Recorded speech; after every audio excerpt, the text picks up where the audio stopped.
Welcome to the Open Book, where Raj Shekhar opens his mind and heart on various issues around us. This blog, What Are We Leaving Behind?, introduces a new series, The Inheritance. Let us start with a question. Not a comfortable one. Not a polite one. But an honest one.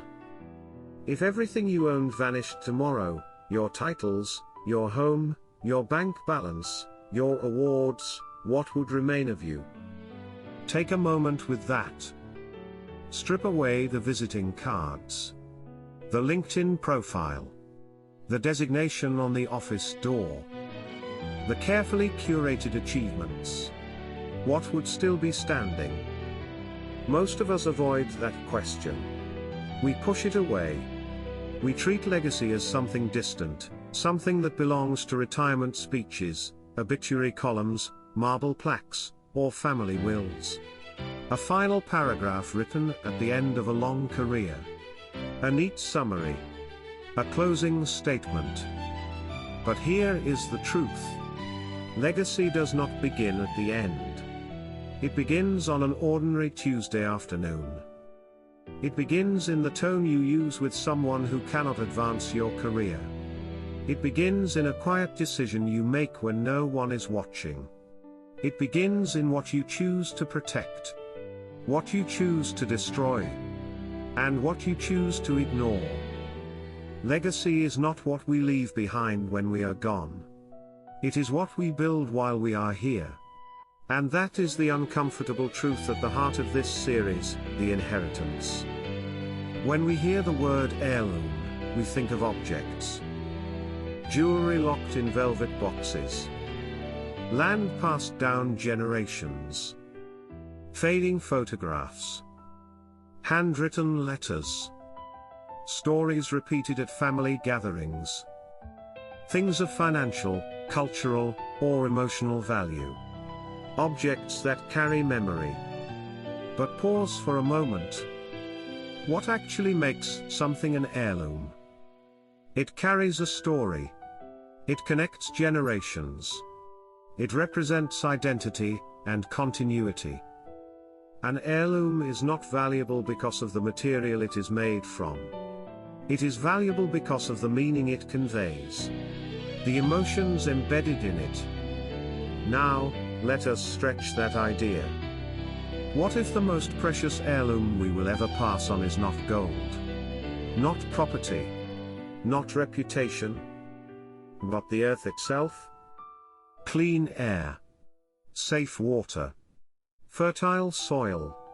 Forests, still green and growing.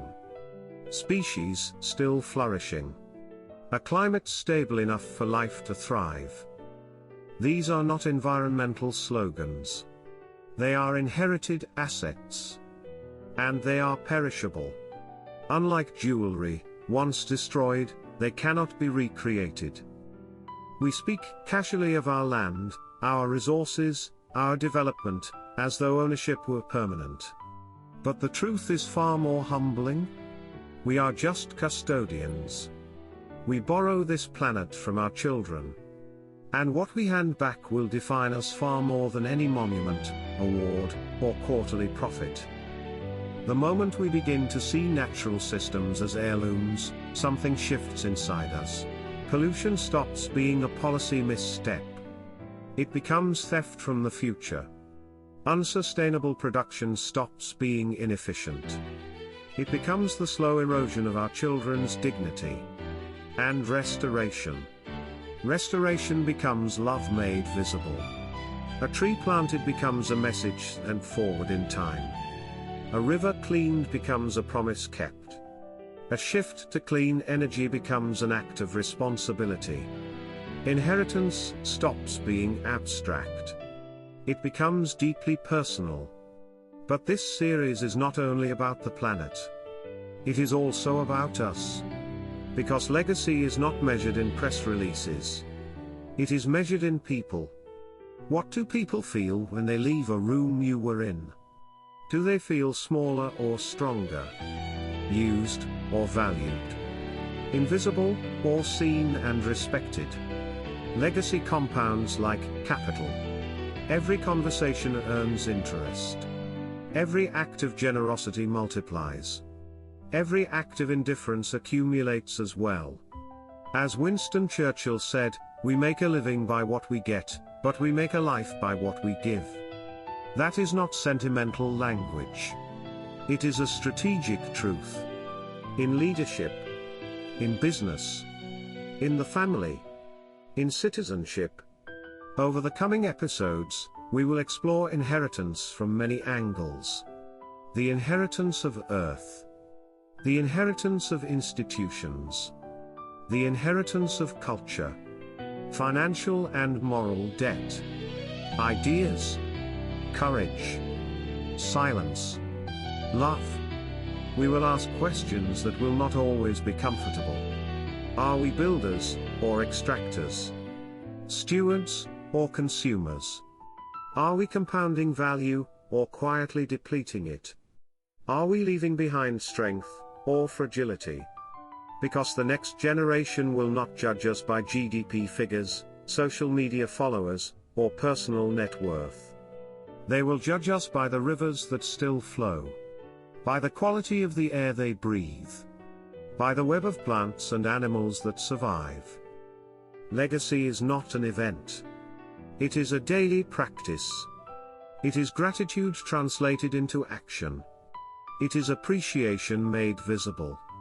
It is love embedded in systems, policies, habits, and choices.